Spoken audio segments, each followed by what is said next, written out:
நாங்கள் எல்லோரும் இந்த நாட்டின் ஜனாதிபதி அவர்களுக்கு மீண்டும் ஒரு அதிகாரத்தை அளிக்க வேண்டும் என்ற ஒரு உணர்வை இந்த மூவிரு மக்களுக்கும் நிச்சயமாக ஏற்படுத்தியிருக்கு. எமது நாட்டின் ஜனாதிபதி அவர்கள் அவர் சொல்லியபடி செய்பவர்.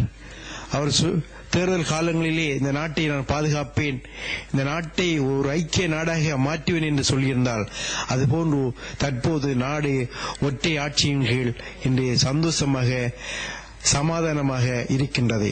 அந்த அடிப்படையிலேதான் இன்று அவர்கள் இந்த நாட்டினுடைய பாதுகாப்பு படையின் மூலம் இந்த நாட்டிலே இருக்கின்ற பயங்கரவாத பிரச்சனையை முடிவிட்டு இந்த நாட்டுக்கு ஒரு தன்னுடைய சுதந்திரமான தாய் நாட்டுக்கு திரும்பியது மிகவும் சந்தோஷம் அடைகின்றோம்.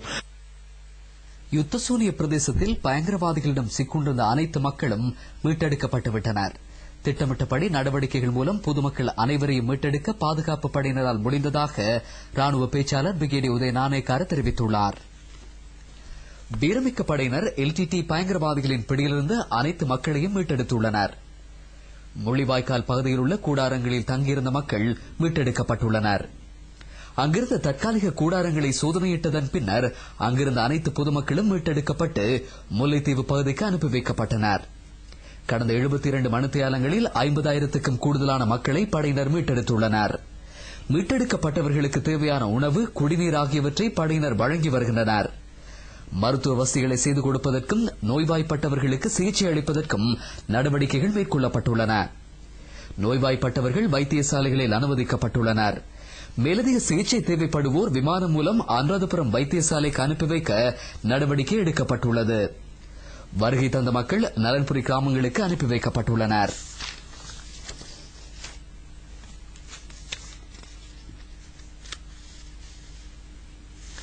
ஜனாதிபதி, அரசாங்கம் உள்ளிட்ட முழு நாட்டு மக்களுமே தமிழ் மக்களுக்கு உதவி செய்ய அர்ப்பணிப்பு செய்துள்ளதாக ஜனாதிபதியின் சிரேஷ்ட ஆலோசகரும் பாராளுமன்ற உறுப்பினருமான பசில் ராஜபக்ச தெரிவித்துள்ளார். சர்வதேச சமூகம் உதவுவது தொடர்பாக நாம் பெரிதும் மகிழ்ச்சி அடைகிறோம். விசேடமாக எமது நட்பு நாடான சீனா உதவி வழங்க முன்வந்துள்ளது. ஒரு சில நாடுகள் இந்த முயற்சிகளை சீர்குலைக்கவும் பிரயத்தனங்களில் ஈடுபட்டுகின்றன. இந்த தருணத்தில் சீனா எமக்கு வழங்கிய இந்த நன்கொடைக்கு நாம் நன்றி தெரிவிக்கின்றோம். இந்த நன்கொடை விசேட விமானம் மூலமே இலங்கைக்கு அனுப்பப்பட்டுள்ளது. மேலும் 3 விசேட வானூர்திகள் மூலம் உணவுப் பொருட்கள் அனுப்பப்பட உள்ளன. அப்பாவி மக்களுக்கு உதவுவதற்காக நாம் அர்ப்பணிப்பு செய்துள்ளோம். ஜனாதிபதி, அரசாங்கம் உள்ளிட்ட இலங்கை மக்கள் சீன அரசாங்கத்துக்கு நன்றியை தெரிவித்துக் கொள்கிறது. கூடுதலான ஆர்வமும் முயற்சியும் கொண்ட சீன தூதுவர் இலங்கையில் இருப்பது தொடர்பாகவும் நாம் மகிழ்ச்சி அடைகிறோம்.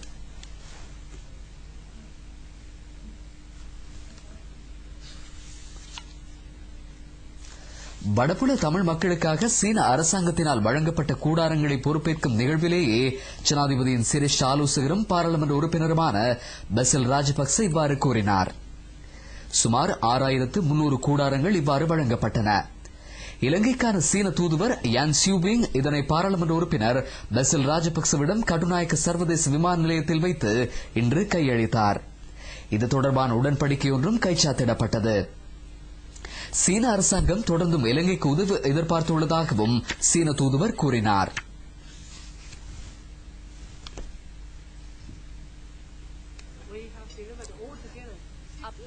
நாம் நீண்ட காலமாக இலங்கையுடன் நட்புறவு வைத்துள்ளோம். இலங்கையும் சீனாவுக்கு பல வழிமுறைகளில் உதவிகளை வழங்கி வருகிறது. இந்த சந்தர்ப்பத்தில் இலங்கை ஜனாதிபதியின் வேண்டுகோளுக்கு அமைய இந்த கூடாரங்களை வடபுல தமிழ் மக்களின் பயன்பாட்டுக்காக அன்பளிப்பு செய்துள்ளோம்.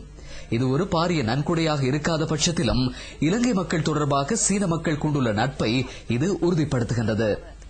இலங்கை மிக குறுகிய காலத்திற்குள் பொருளாதார அபிவிருத்தியை அடையும் என்பது எமது நம்பிக்கையாகும். அதுபோன்று மிக குறுகிய காலத்திற்குள் சமாதானம் மலரும் என்றும் அவர் நம்பிக்கை வெளியிட்டார்.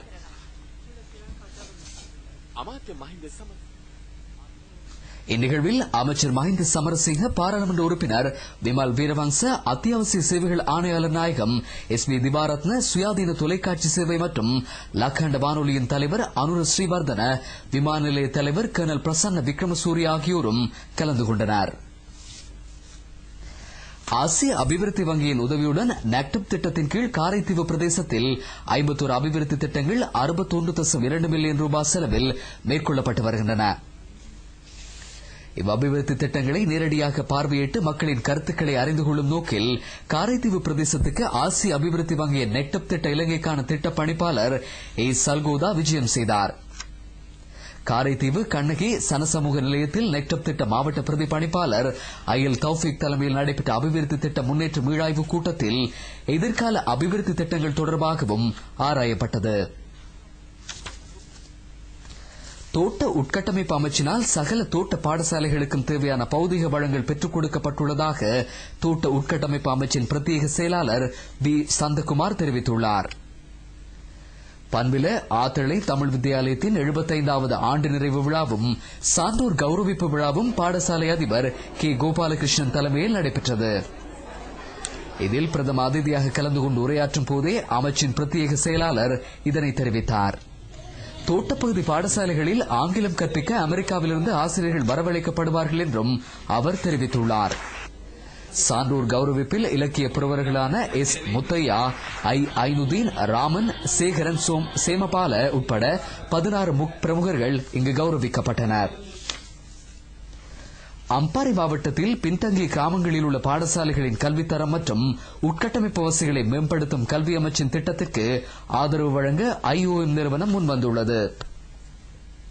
இதற்கமைய நட்பெட்டி முனை பிரதேசத்தில் உள்ள பாலர் பாடசாலை மாணவர்களின் உட்கட்டமைப்பு வசதிகளை மேம்படுத்தும் வகையில் ஐரோப்பிய ஒன்றியத்தின் நிதியுதவியுடன் முன்பள்ளி பாடசாலை ஒன்று சகல வசதிகளுடனும் நிர்மாணிக்கப்பட்டு திறந்து வைக்கப்பட்டது. தமிழ் முஸ்லிம் மாணவர்கள் கல்வி பயிலும் இம்முன்பள்ளி பாடசாலை அண்மையில் திறந்து வைக்கப்பட்டது. சுமார் 5.5 பில்லியன் ரூபாய் செலவில் நிர்மாணிக்கப்பட்ட இப்பாடசாலையில் சகல உட்கட்டமைப்பு வசதிகளும் காணப்படுகின்றன.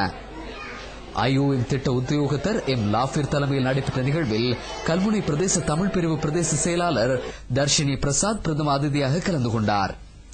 தொடர்வது வெளிநாட்டுச் செய்திகள்.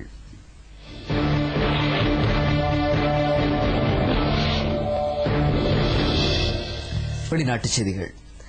இந்திய பொதுத் தேர்தலில் அமோக வெற்றி தொடர்பாக உலக தலைவர்கள் காங்கிரஸ் கட்சிக்கு வாழ்த்து தெரிவித்துள்ளனர். இந்திய பொதுத் தேர்தல் முடிவுகள் நேற்று வெளியிடப்பட்டன.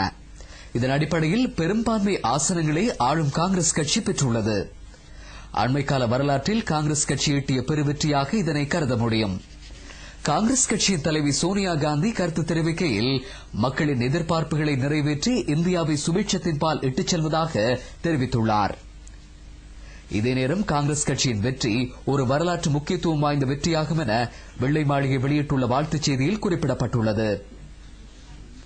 உலகின் மிகப்பெரிய ஜனநாயக இயக்கத்தினூடாக காங்கிரஸ் கட்சி ஈட்டிய வெற்றி தொடர்பாக பராக் ஒபாமா வாழ்த்து தெரிவிப்பதாக வெள்ளை மாளிகை வெளியிட்டுள்ள அறிக்கையில் குறிப்பிடப்பட்டுள்ளது. தேர்தலில் LTTயினருக்கு ஆதரவாக கருத்து தெரிவித்த பாட்டாளி மக்கள் கட்சி நிறுத்திய 7 வேட்பாளர்களும் படுதோல்வி அடைந்தமை குறிப்பிடத்தக்கதாகும். தமிழீழ ராஜ்யத்தை ஏற்படுத்துவதனால் மாத்திரம் இலங்கையின் நெருக்கடியை தீர்க்க முடியும் என்பதே பாட்டாளி மக்கள் கட்சியின் தேர்தல் சுலோகமாக இருந்தது. LTT ஆதரவான MDMK கட்சியின் தலைவர் வைகோ உட்பட 4 வேட்பாளர்களுள் 3 தோல்வியடைந்தவையும் இங்கு குறிப்பிடத்தக்கதாகும். கடந்த காலங்களில் LTTயினருக்கு ஆதரவாக பேரணிகளில் சென்று ஆர்ப்பாட்டம் நடத்தியில் முன்னின்ற வைகோ தோல்வியடைந்ததன் மூலம் தமிழ்நாடு மக்கள் LTTயினரின் கருத்துக்களை நிராகரிப்பது தெரியவந்துள்ளது.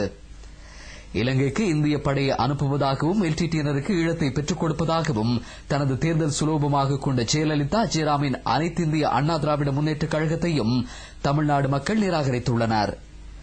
தமிழ்நாடு மாநிலத்தை பிரதிநிதித்துவப்படுத்தும் 39 தொகுதிகளில் ஜெயலலிதாவின் கட்சி 9 ஆசனங்களை மட்டுமே பெற்றுள்ளது. இதன் மூலம் தமிழ்நாட்டு மக்கள் இலங்கையின் இறைமையை பாதிப்பதாக அரசியல் ஆய்வாளர்கள் தெரிவித்துள்ளனர்.